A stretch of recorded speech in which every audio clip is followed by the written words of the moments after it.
वसुदेवसुतं देवं कंसचाणूरमर्दनं देवकी परमानंदं कृष्णं वंदे जगद्गुरु कृष्णं वंदे जगद्गुरु। बोलो शनि भगवान की जय हो। आज की कहानी है कि बुद्धिमानी से सेवा करें। किसी की सेवा करें वो बुद्धिमानी से करें। एक लड़की विवाह करके ससुराल में आई। घर में एक तो उसका पति था, एक सास थी और एक दादी सास थी। वहाँ आकर उस लड़की ने देखा कि दादी सास का बड़ा अपमान तिरस्कार हो रहा है। छोटी सास उसको ठोकर मार देती, गाली दे देती। यह देखकर उस लड़की को बड़ा बुरा लगा और दया भी आई।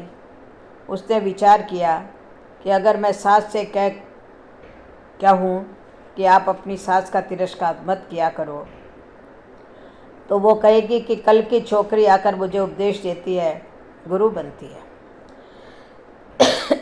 अतः उसने अपनी सास से कुछ नहीं कहा। उसने एक उपाय सोचा। वह रोज़ काम धंधा करके दादी सास के पास जाकर बैठ जाती और उनके पैर दबाती। जब वह वहाँ ज़्यादा बैठने लगी तो उसकी सास को नहीं सुहाया। एक दिन सास ने उससे पूछा कि बहू वहाँ क्यों जा बैठी? लड़की ने कहा कि बोलो, काम बताओ। सास बोली कि काम क्या बताएं, तो वहाँ क्यों जाके बैठती है? लड़की बोली, मेरे पिताजी ने कहा था कि जवान लड़कों के साथ तो कभी बैठना ही नहीं, जवान लड़कियों के साथ भी कभी मत बैठना। जो घर में बड़े बूढ़े हों उनके पास बैठना, उनसे शिक्षा लेना। हमारे घर में सबसे बुढ़ी यही हैं, और किसके पास बैठूं? मेरे पिताजी ने कहा था कि वहाँ हमारे घर की रिवाज नहीं चलेगी, वहाँ तो तेरे ससुराल की रिवाज चलेगी। मेरे को यहाँ की रिवाज सीखनी है, इसीलिए मैं उनसे पूछती हूँ कि मेरी सास आपकी सेवा कैसे करती है। सास ने पूछा कि बुढ़िया ने क्या कहा? वह बोली कि दादी जी कहती है कि अब मेरे को ठोकर नहीं मारे, गाली नहीं दे तो मैं सेवा ही मान लूँ। सास बोली कि क्या तू भी ऐसा ही करेगी? वह बोली कि मैं ऐसा नहीं करती हूँ, मेरे पिताजी ने कहा है कि बड़ों से ससुराल की रीति सीखना। अब सास डरने लग गई। मैं अपनी सास के साथ जो बर्ताव करूँगी वही बर्ताव मेरे साथ होने लग जाएगा। एक जगह कोने में ठीकरी इकट्ठी पड़ी थी। सास ने पूछा, बहू ये ठीकरी क्यों इकट्ठी की है? लड़की ने कहा, आप दादी जी को ठीकरी में भोजन दिया करती हो, इसलिए मैंने पहले ही जमा कर ली। और तो तू क्या मेरे को ठीकरी में भोजन कराएगी? तो उसने कहा, मेरे पिताजी ने कहा है कि तेरे वहाँ की रीति चलेगी। तो सास ने कहा, यह रीति थोड़े ही है। तो बहू बोली, तो फिर आप ठीकरी में क्यों भोजन देती हो? तो सास ने कहा, थाली कौन मांजे? तो उसने कहा, थाली मैं मांज दूँगी, तो तू थाली में दिया कर। ठीकरी उठाकर बाहर फेंका।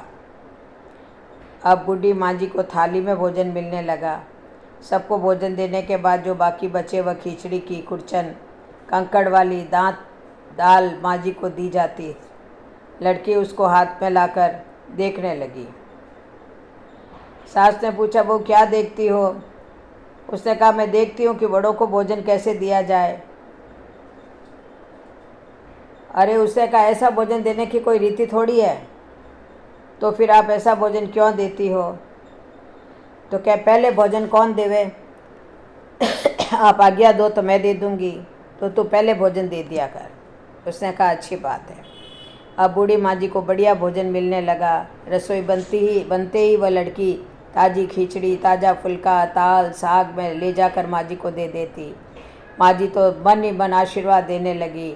माँ जी दिन भर एक खटिया में पड़ी रहती। खटिया टूटी हुई थी, उसमें से बंधनवार की तरह मूंज नीचे लटकती थी। लड़की उस खटिया को देख रही थी। सास बोली, क्या देखती हो? देखती हूँ कि बड़ों को खाट कैसे दी जाए। ऐसी खाट थोड़े ही दी जाती है, ये तो टूट जाने से ऐसी हो गई है, सास ने बोली। तो दूसरी क्यों नहीं बिछाते हो? उस बहू ने कहा। तो सास ने कहा, तू बिछा दे दूसरी, आप आज्ञा दो दूसरी खाट बिछा दूँ। अब माँ जी के लिए निवार की खाट लाकर बिछा दी गई। एक दिन कपड़े धोते समय वह लड़की माँ जी के कपड़े देखने लगी। कपड़े छलनी से हो रहे थे। सास ने पूछा, क्या देखती हो? उसने कहा, देखती हूँ कि बुड्ढों को कपड़ा कैसे दिया जाए। अरे फिर वही बात, कपड़ा ऐसा थोड़े ही दिया जाता है, ये तो पुराना होने पर ऐसा हो जाता है। फिर वही कपड़ा रहने दे क्या? अरे तू बदल दे। अब लड़की ने माँ जी का कपड़ा, चादर, बिछौना आदि सब बदल दिया। उसकी चतुराई से बूढ़ी माँ जी का जीवन सुधर गया। अगर वह लड़की सास को कोरा उपदेश देती तो क्या वह उसकी बात मान लेती? बातों का असर नहीं पड़ता, आचरण का असर पड़ता है। इसीलिए लड़कियों को चाहिए कि ऐसी बुद्धिमानी से सेवा करें और सबको राजी रखें। बोलो जय श्री कृष्ण, जय जय श्री राधे, जय जय श्री।